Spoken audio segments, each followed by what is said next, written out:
Hey, so this is Ramon, channel is Alpha 4, Alpha Centaurian 4. Am I still on my original channel?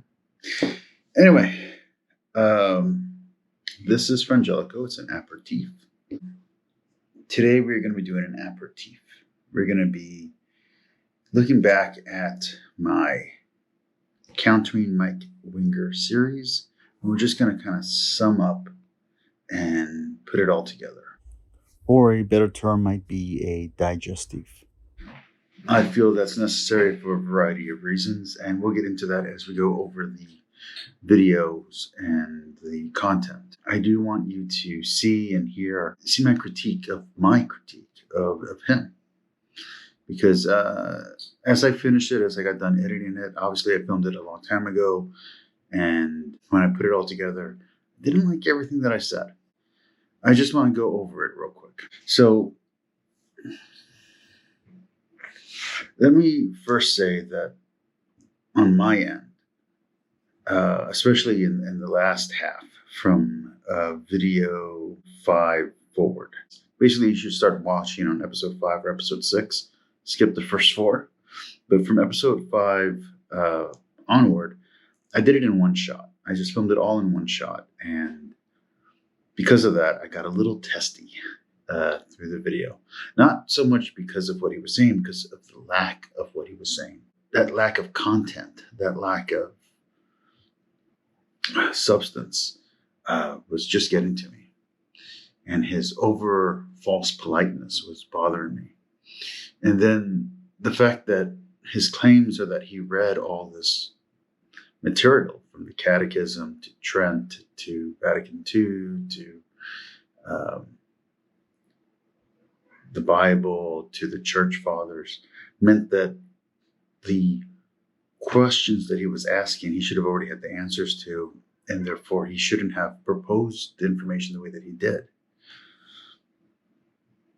But he did. And I found that really hypocritical, or disingenuous, I should say, and it really bothered me. When he would say something that clearly he knew was not correct, that he knew what he was saying is not what Catholics believe, I just started calling it stupid. He would say another stupid comment. I shouldn't have said that. I really shouldn't have been calling his ideas stupid. I should have been engaging them or dismissing them based on their merit, not on his disingenuousness and his triteness and lack of originality in his supposedly, like, just off the top of his head thoughts. He was just repeating the stuff you see on any kind of Protestant track. He was just going through the sacraments.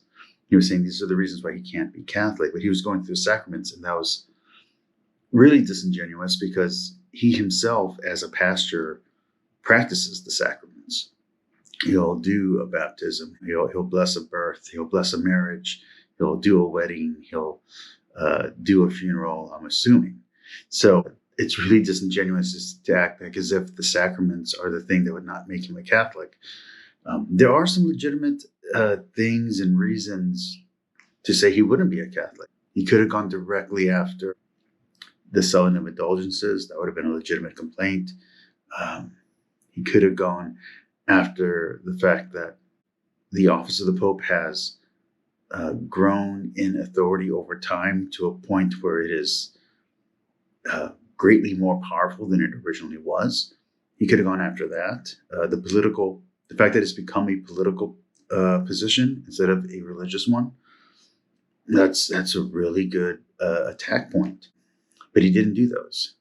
He tried to act like the Pope, like the office of the Pope never existed, which is crazy. He tried to discount the idea that the patriarchs exist, which is just ludicrous. I mean, he clearly knows that that's a real thing, and he acts as if he's never heard of those things. So that was really problematic and really disingenuous and really unpleasant. Well, let's go video by video. So my first video that I did in the series was the intro video. And the intro video is completely skippable because he doesn't get to anything of substance in that video.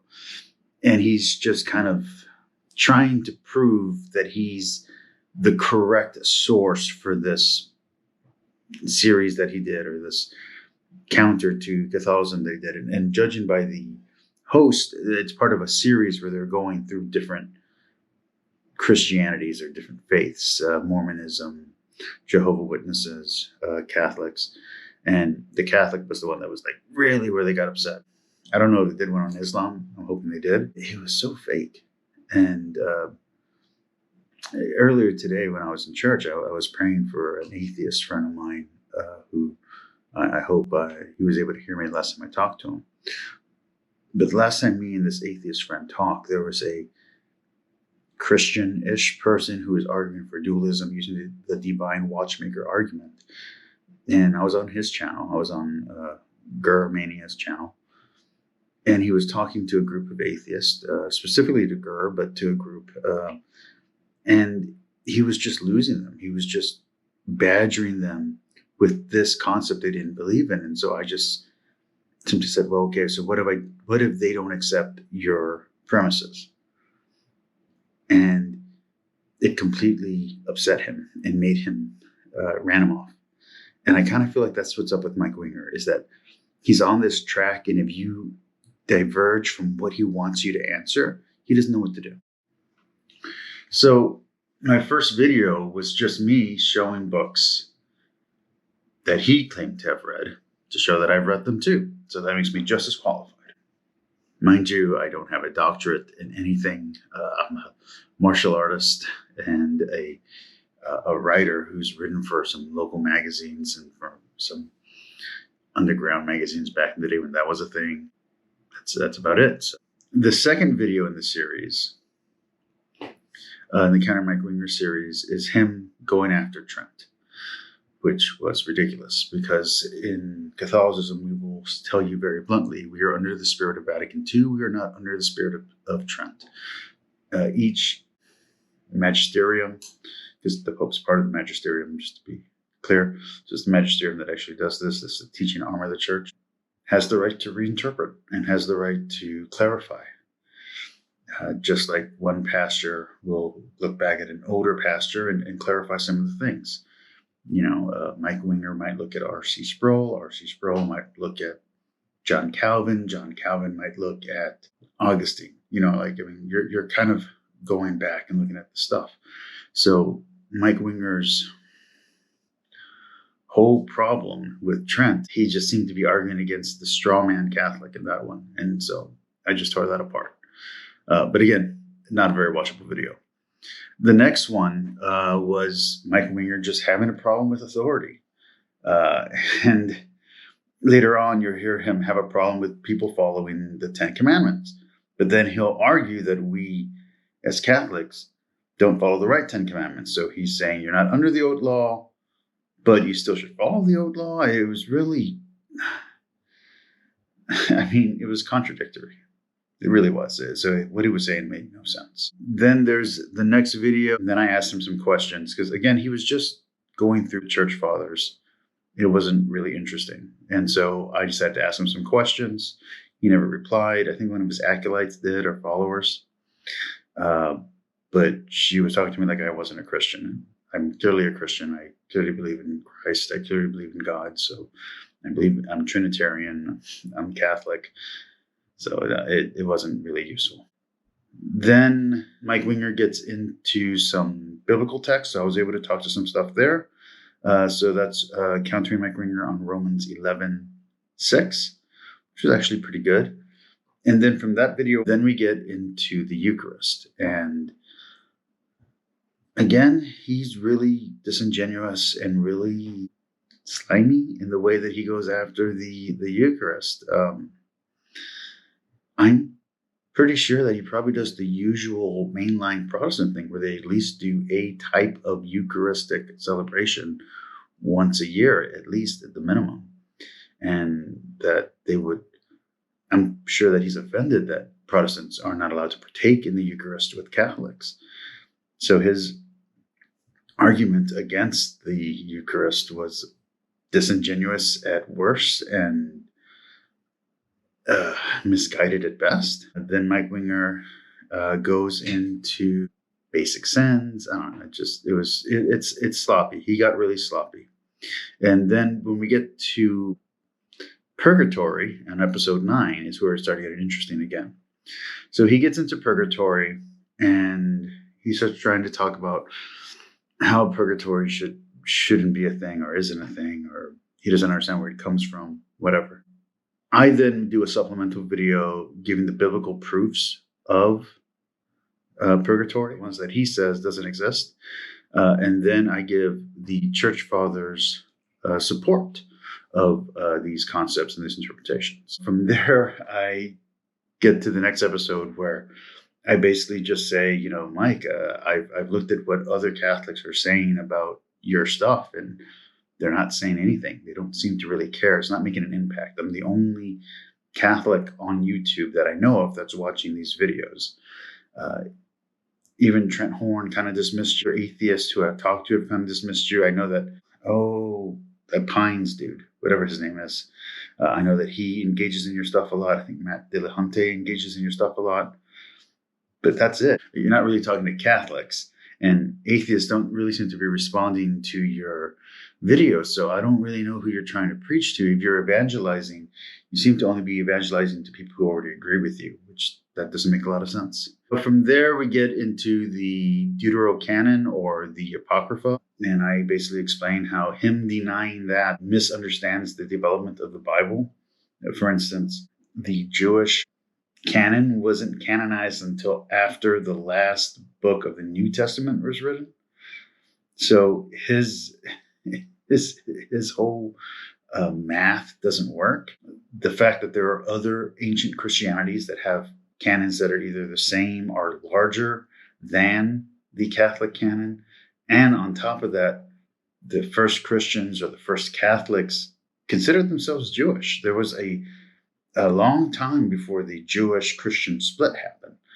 And once that split happened, the word church and synagogue became two separate words. But at one time, they were referring to the same thing, and he just seems to not acknowledge any of that. Then I get into the 4 pillars of the Catholic Church and the Liturgy of the Hours, and I explain how there is a version of Catholicism where you're supposed to read the Bible multiple times a day.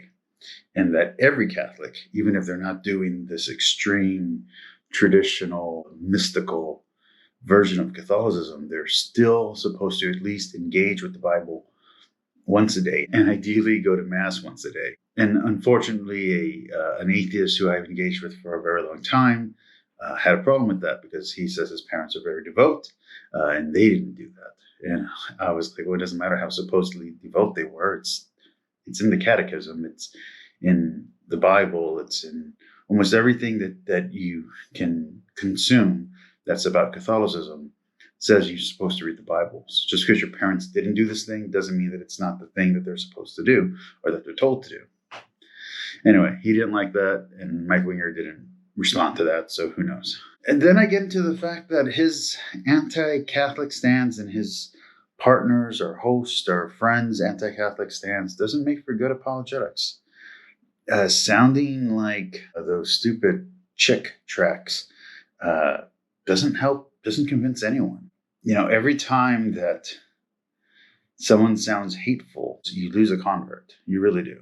And so that if you're trying to save people's souls, or if you think this is the most important thing you've ever said, then you're just losing people by being anti-Catholic. No matter how nice you sound, you're still being anti-Catholic, and people can still hear that.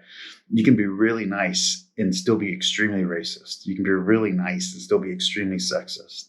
So being nice doesn't negate the fact that you're being anti-Catholic. Saying it in a gentle tone doesn't make it acceptable, Mike.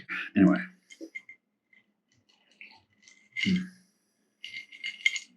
This stuff's really good.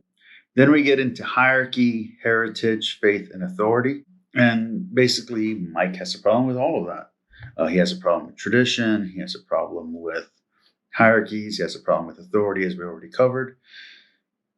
And that's going to lead into his problem with the Pope and the office of the Pope. So I get into the patriarchs. I then do a supplemental on the early church, explaining the evolution of the early church and how Peter originally had the seat of honor is kind of what it's called, but basically he was the first among equals which really just means that he's the servant of them. And one of the roles that he had as the servant, other than helping keep them together and helping support them, and here support can be understood as financial support later on as the church grows, military support, which is how conflict later on will happen within the church. One of these things is that he's supposed to be the tie-breaking vote when there's a tie in these conclaves, in these synods, or whatever you want to call them. That's what it's supposed to be. Mike just completely misunderstands that and doesn't accept that history and denies that history, even though it's presented in the church fathers, is presented in Eusebius, is presented in every record that we got, including legal records from Rome and from Byzantine. And so if he's not going to accept historical Byzantinian records, I don't know how to even convince someone of the truth if they won't accept literal historical evidence. From there, we then get into his problem with Marian typology, or his misunderstanding of Marian typology, and then his problem with the veneration of the Virgin Mary. Then we end with kind of a hodgepodge of topics, as he kind of shotguns and scattershots everything.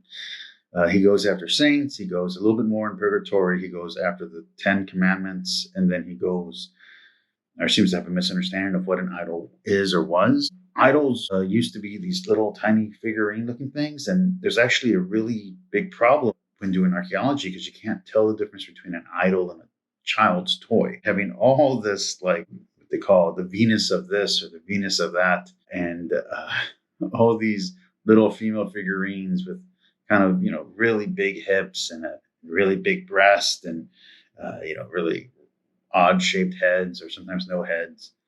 And people just assume they're idols, but no one really knows. So you have this kind of development in idolatry that existed in paganism that Mike Winger just seems to be completely oblivious to. He doesn't really get into the Crusades or into the Inquisition, but, and then from there, that's pretty much it. He does have another video going after the Pope that I might do, but I don't know. I'm about to wrap up this channel. I don't know if I'm going to relaunch the channel, if I'm just going to go to a new channel doing my new content. I want to do a new series watching deconversion videos from different faiths. And this is just an idea. I think it'd be cool. And end it with watching a deconversion video from Catholicism and countering these videos as I go along and seeing what points they have, what points they are they mistaken on. You see what's logical, what's not. I kind of, if I'm going to keep this channel going, I'd like to go back and finish my most popular series, which is the Quran. I still got the back half of the Quran to talk about. And last but not least, I do want to finish the Bible. I do want to finish the book of Revelation, even though that series was not getting a lot of views. I hope you guys are enjoying this channel. If you are, let me know if you want to stick around for the relaunch, or if you just want me to go on to a new channel and launch from there with new topics. Won't be so much about religion, but yeah. Anyway, on this channel, we are talking about religion. So peace, like, and subscribe. Talk to you all later. Good night.